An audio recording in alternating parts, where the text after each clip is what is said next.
onge telo. Aya penja wach ng'ama nie telo. Ng'ama nie telo. Wach mar finance bill mowacho ni nyaka to kal, nyaka. Teko mane ma en go? Monyiso ni gini nyaka kal. Kata poni jopiny nikech no kawo pach jopiny. Pach jopiny pok kata mana komiti manochuo tero report.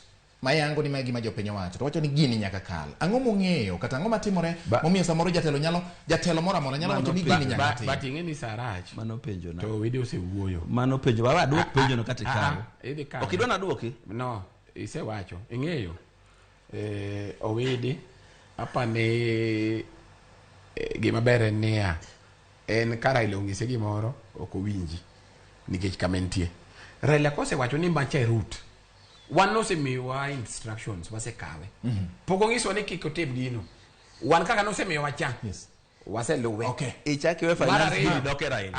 Adonje finance bill nadwa doke wachni. Yes. Ing'eyo gima timre jo central kama president noyudo kura mang'eny. Giseno no bill ni finance bill ni. Magi neno gini dhi hinyo jowi. Many of them cases of media giwacho ni gini ok onyal support.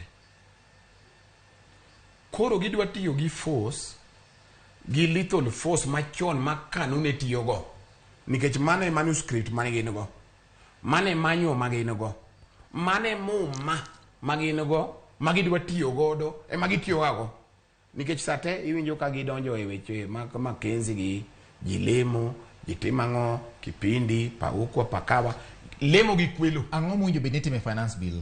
Finance bill ni adwa ni akwa jo Kenya te en mane ogiwinji dholuo en mana jo ma winjo dholuo jo ma winjo dholuo go bende gin oganda ma wacho ni nikech jo wato wang'e kama Ruto wadhiye nikech problem nitie. Finance bill ni dhi nyowa. All right.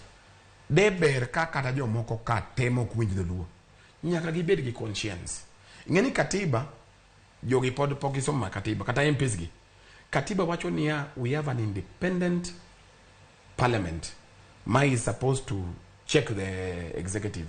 Makantie gi manitie problem kaka gini nigi problem, gini nigi sum madhinyo jo piny kata ka in ka ja serikal nyaka go against that gini. Okay. Kiki go kura ki support gino. All right. Odoyo ineno kanitiere gimo